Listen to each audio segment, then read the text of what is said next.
If you're an entrepreneur, you know what it means to take personal and financial risks, create jobs that support your community, and devote most of your time to your business.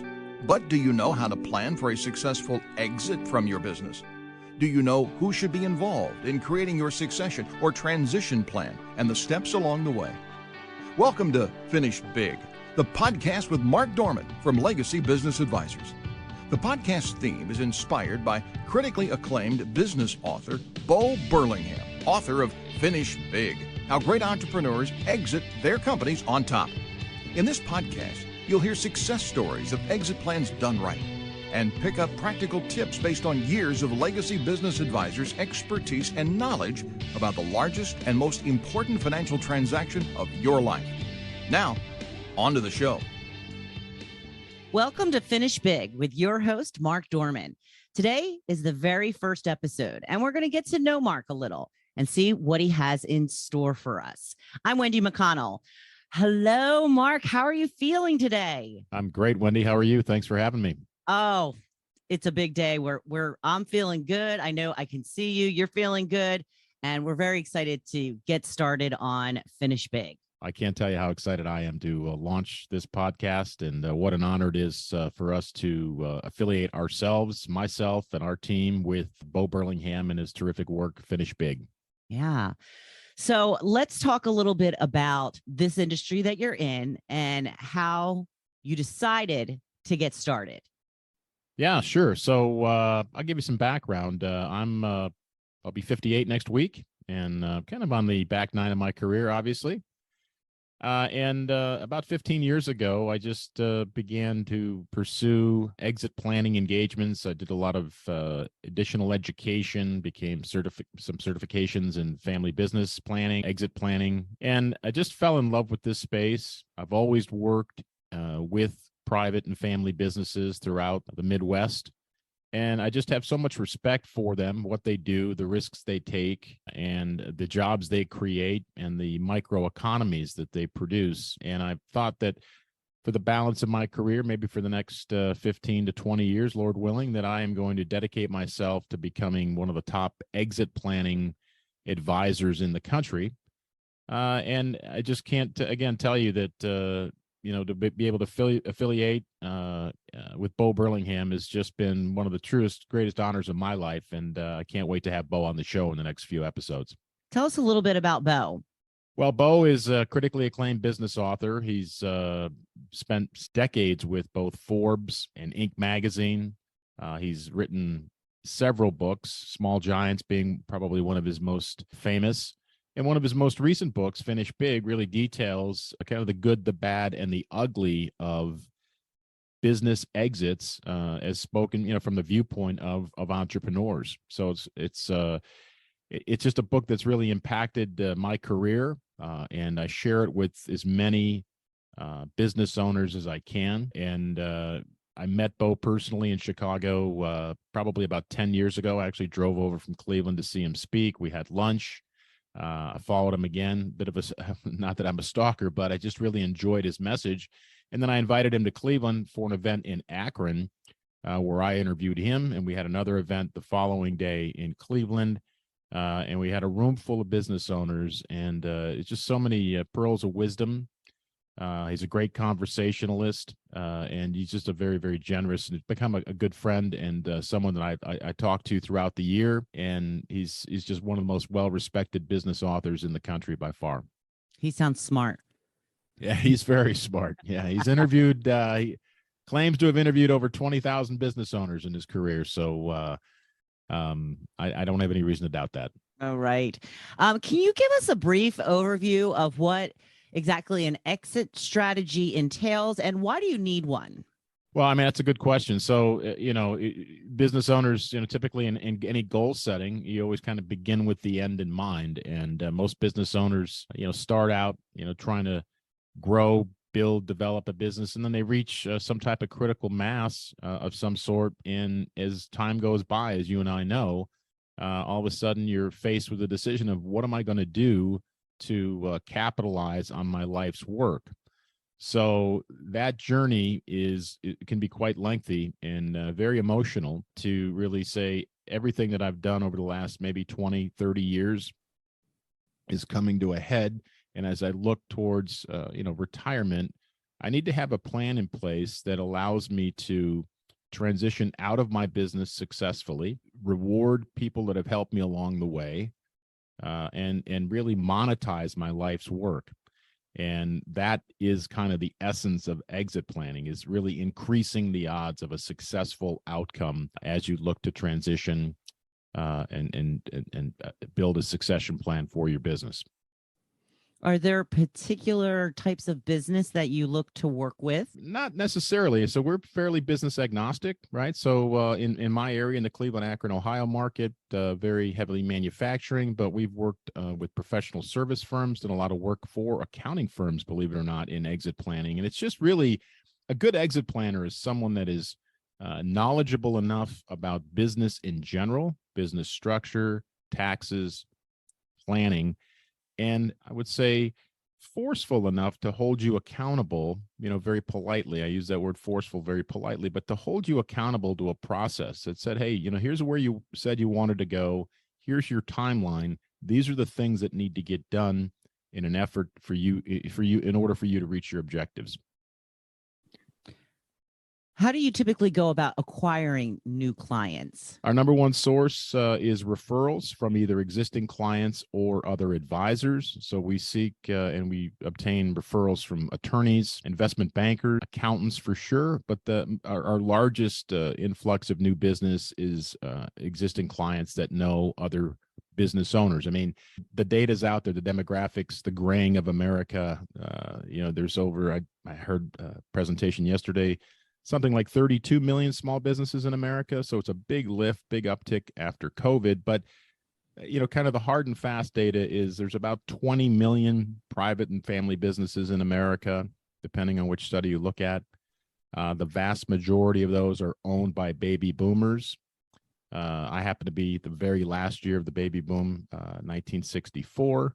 And this kind of silver tsunami of business owners that are soon to arrive at the beach called retirement have a lot of work to do in order to unwind their business affairs and successfully transition to the next phase of their life.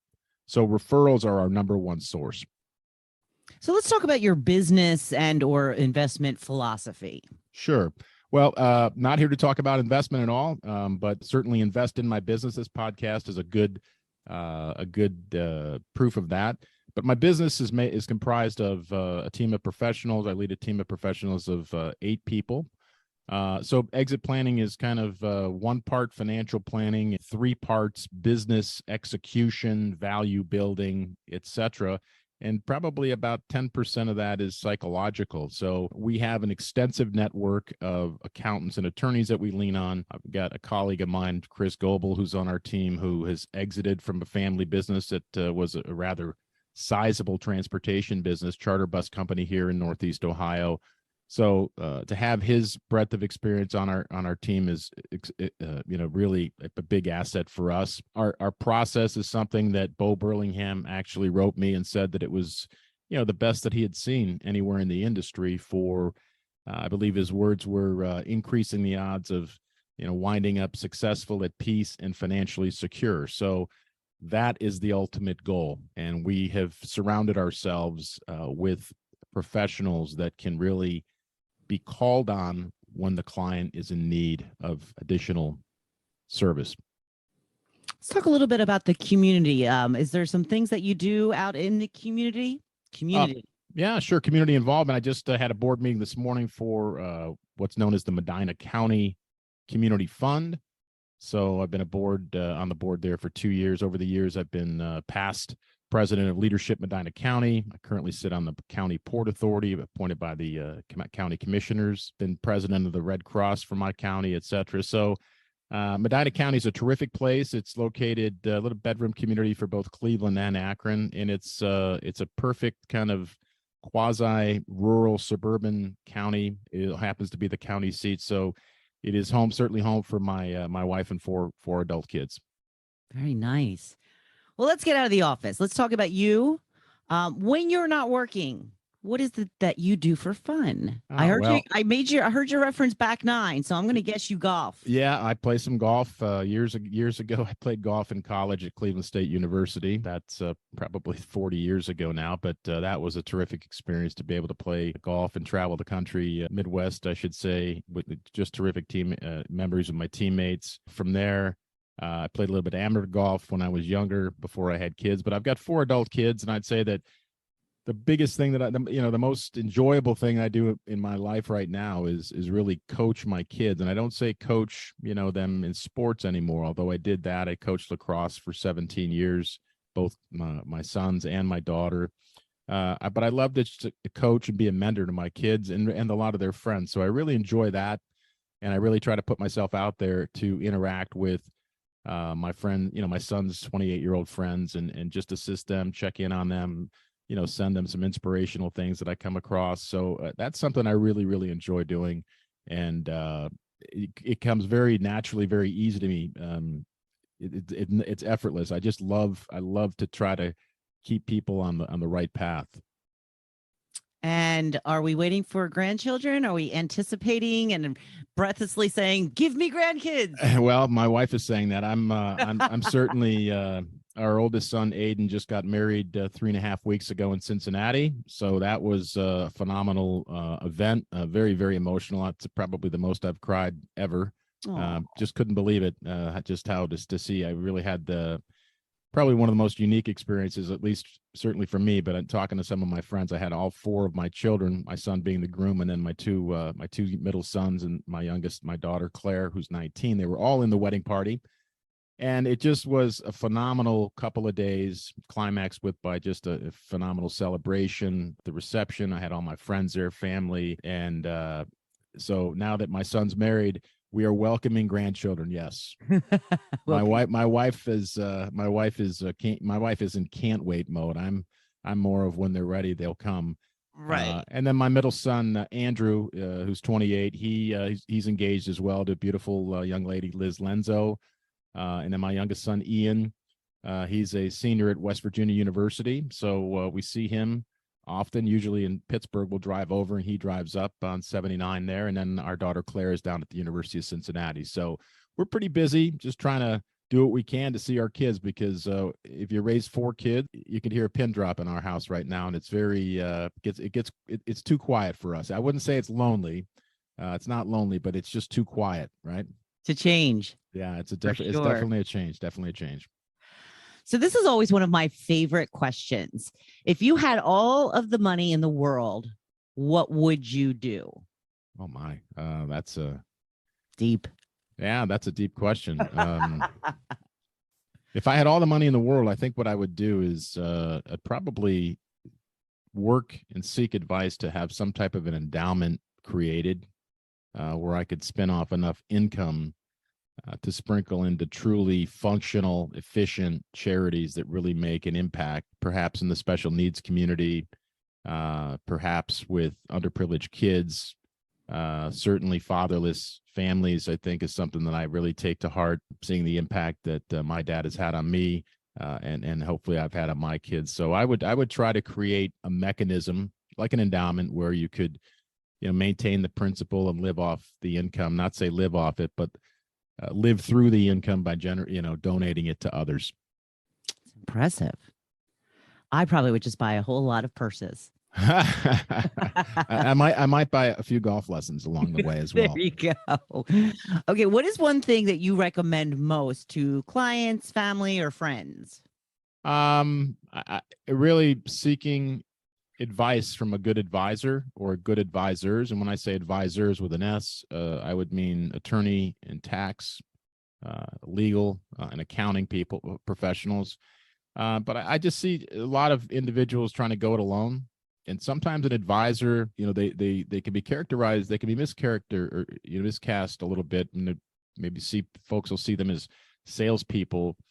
But the good ones are very, very objective, ask great questions, and get you to just pause and think. And sometimes my good friend Rick Scruggs in Lynchburg, Virginia, he's always questioning, what do you want to think about, right? And just getting people to think about their future, right? What does retirement look like? What does a successful exit from their business look like? And doing a little bit of homework, getting some time by yourself and asking yourself those questions and holding yourself accountable to not kicking that can down the road or blowing it off, so to speak. Okay.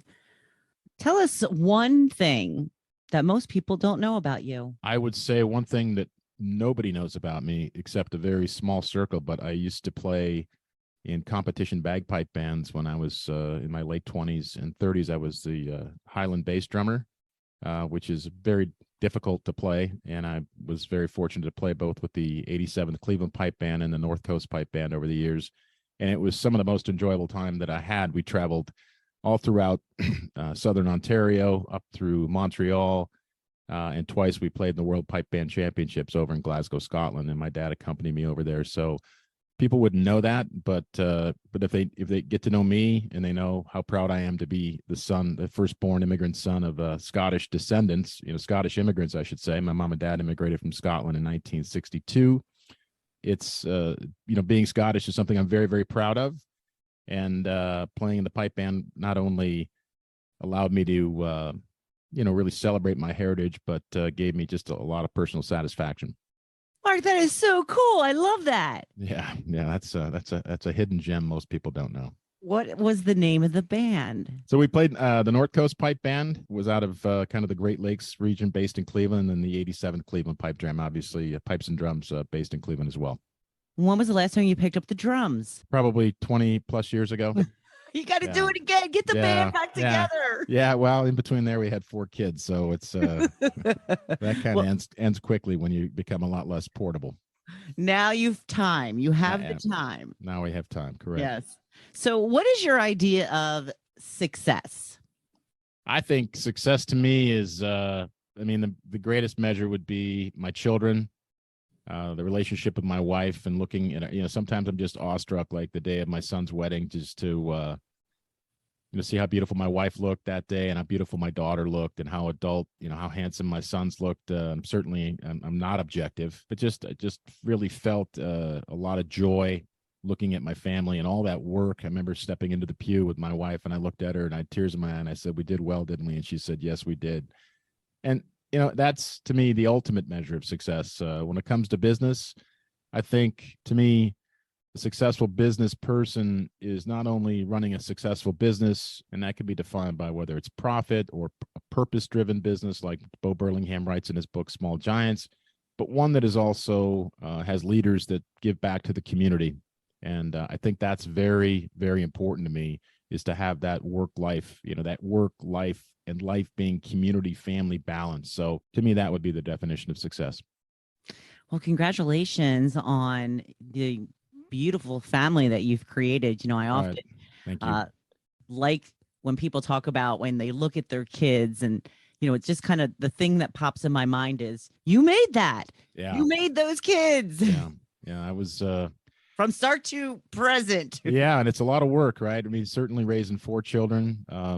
There's lots of seasons. My wife didn't know if we were coming or going from different sporting events and coaching different teams and being here, and her being team mom, and it just looked back and just went by so fast. But it's really, as they've matured and they're asking questions and they're in business, and it's caused me to, reflect on what I want to do with the balance of my career. And that's why this podcast is just so important to me, because really want to try to create a platform where business owners can hear from other business owners and other professionals that they need to be speaking with, or knowledge that they need to be tapping into in order to increase the odds of them becoming successfully, for those business owners to successfully transition out of their business. And success for them is their journey, not our journey, right? So it has to be clear. One of the things we talk to our clients is like, this is your exit plan. This isn't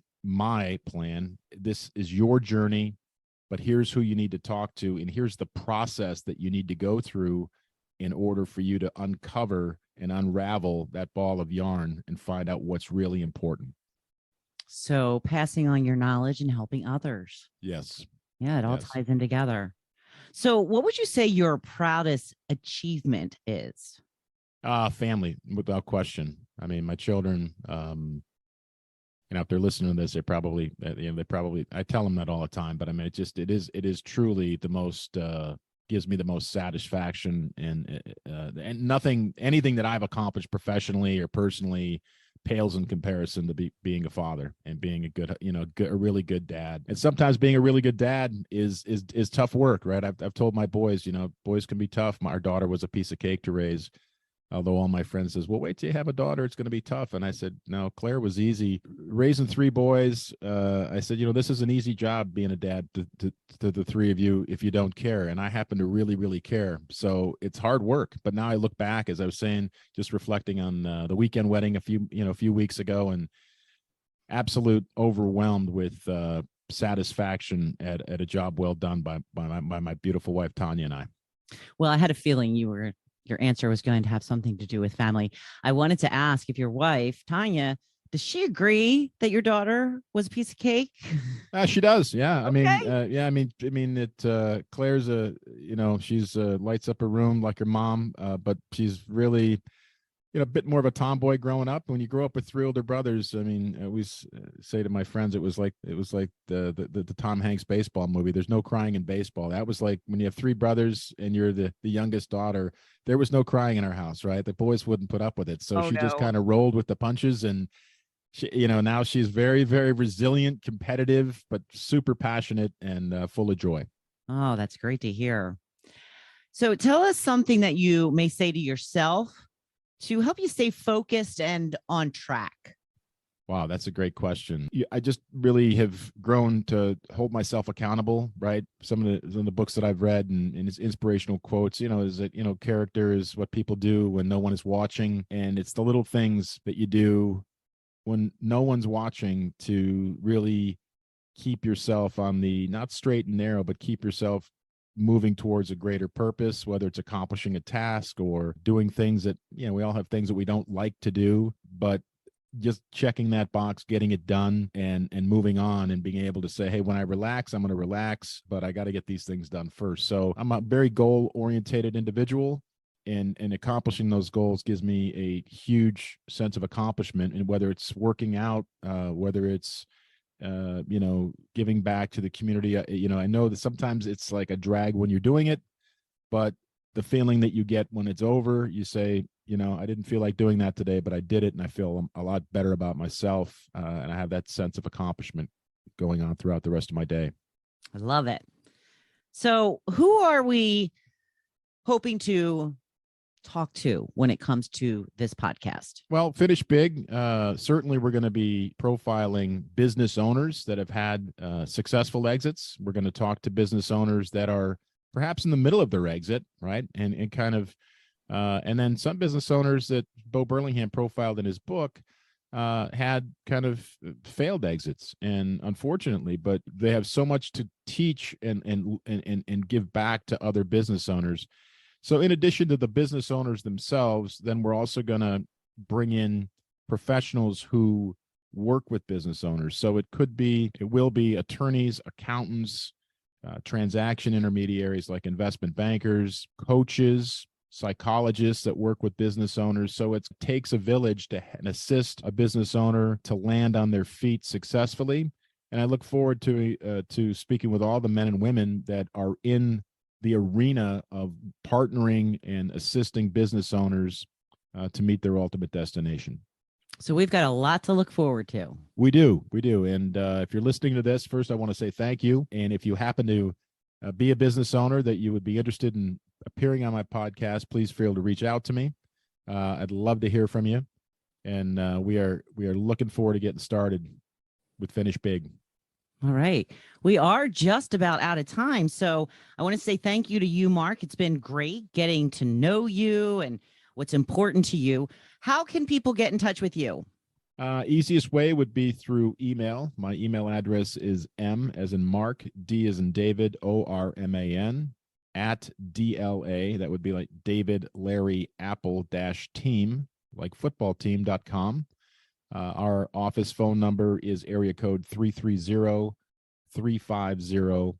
5410. But best way to get a hold of me besides those two would be on my mobile, which is 330-416-9271. And be super excited to speak with you. And you mentioned football. Who do you follow? Cleveland Browns. All right, go Browns. It's been a tough 20 years, but when you grow up a Browns fan, you can't get it out of your blood.